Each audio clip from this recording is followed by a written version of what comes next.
Saudara-saudara yang dikasihi Tuhan Yesus Kristus, selamat pagi.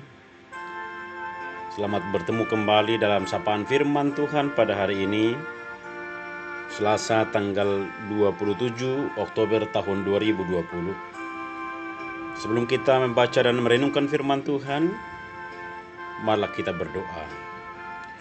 Kasih karunia dan damai sejahtera yang daripada Allah Bapa dan dari anaknya Tuhan Yesus Kristus Tuhan kita. Amin. Saudara-saudara, firman Tuhan bagi kita pada hari ini tertulis pada Yohanes pasal 15 ayat 14. Beginilah firman Tuhan. Kamu adalah sahabatku jikalau kamu berbuat apa yang kuperintahkan kepadamu. Demikianlah firman Tuhan. Lagu Yesus Kawan yang Sejati atau Isedo Alialita Bukwende nomor 219 diciptakan pada tahun 1855 oleh Joseph Scriven, warga negara Irlandia. Ia adalah seorang yang secara pribadi mengalami pergumulan hidup yang begitu besar dan boleh kita katakan aneh ketika seseorang yang mengalami pergumulan besar dapat menciptakan himne yang indah dan intim kepada Tuhan. Kebanyakan orang ketika dia mengalami pergumulan berat dalam hidup, ia akan semakin jauh dari Tuhan, bahkan mengutuki Tuhan. Namun tidak demikian dengan Joseph Scriven. Sewaktu muda, sebuah peristiwa yang begitu menyedihkan hatinya terjadi pada dirinya. Calon istrinya meninggal karena tenggelam tepat pada sore hari sebelum malam pernikahan mereka berlangsung. Kemudian ia memutuskan untuk pindah ke Kanada. Di sana ia menjadi seorang guru, mula-mula di sekolah, kemudian sebagai pendidik khusus untuk anak-anak dalam sebuah keluarga yang kaya. Di sana ia bertunangan dengan seorang gadis, saudara dari orang kaya, tetapi maut kembali merenggut sukacitanya. Setelah masa sakit yang pendek saja, kekasihnya itu meninggal dunia tidak lama sebelum tanggal pernikahan mereka. Atas kejadian itu, dia tidak putus asa. Dengan uang dan tenaganya dia pakai untuk menolong orang-orang miskin dan mencari anak-anak yatim piatu supaya dapat ditolongnya. Ia bekerja sebagai tukang kayu sukarela bagi para janda yang kekurangan. Ia bahkan memberikan pakaian kepada orang-orang yang lebih memerlukannya.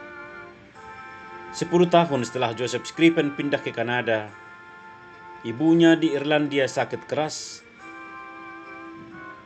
Scriven tidak sempat mengarungi samudra dan pulang ke negeri asalnya untuk melihat ibunya.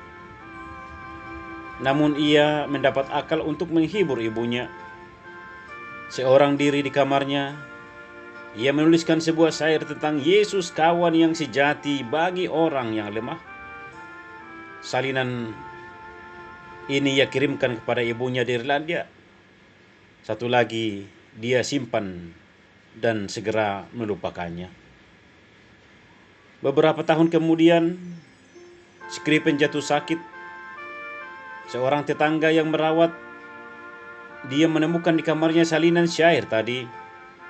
Ia merasa terberkati oleh isi syair lagu tersebut dan bertanya kepada Scriven tentang sumbernya. Scriven lalu menceritakan asal-usul karangannya tersebut. Pada tahun 1886, dalam usia 67 tahun, ia sakit keras dan meninggal dunia. Lalu lagu dan syair yang begitu indah dan berkualitas itu terkubur dalam kerendahan hati penciptanya selama 20 tahun. Sampai seorang pengkhotbah bernama Dale Motley dan Ira Sankey mempopulerkan dalam KKR mereka. Setelah itu musik ini tersebar ke seluruh dunia dan menjadi himne yang bukan menghibur seorang ibu yang sedang sakit, tetapi penghiburan seluruh dunia. Saudara-saudara, dalam Yohanes 15 ayat 14 firman Tuhan bagi kita pada hari ini, Yesus berkata, kita adalah sahabatnya, sahabat yang tidak akan pernah meninggalkan kita. Ketika seorang istri meninggalkan suaminya, suami meninggalkan istrinya, anak-anak meninggalkan orang tuanya, dan orang tua meninggalkan anak-anaknya, tetapi Yesus sahabat yang sejati tidak akan pernah meninggalkan kita. Dalam ayat 3 lagu ini berkata bahwa doa tidak menghilangkan kesulitan dalam hidup kita, tetapi di tengah-tengah tragedi, pencobaan, dan kelemahan, Tuhan Yesus adalah sahabat yang setia, yang memberikan damai, yang melindungi kita, dan memikul beban kita. Tidak ada sahabat sejati seperti Yesus. Amin. Marilah kita berdoa. Kami bersyukur atas kebaikan-Mu Bapa dalam surga dalam Kristus Yesus, yang menyertai istirahat kami, sehingga kami beroleh kesehatan dan kembali menikmati hari ini.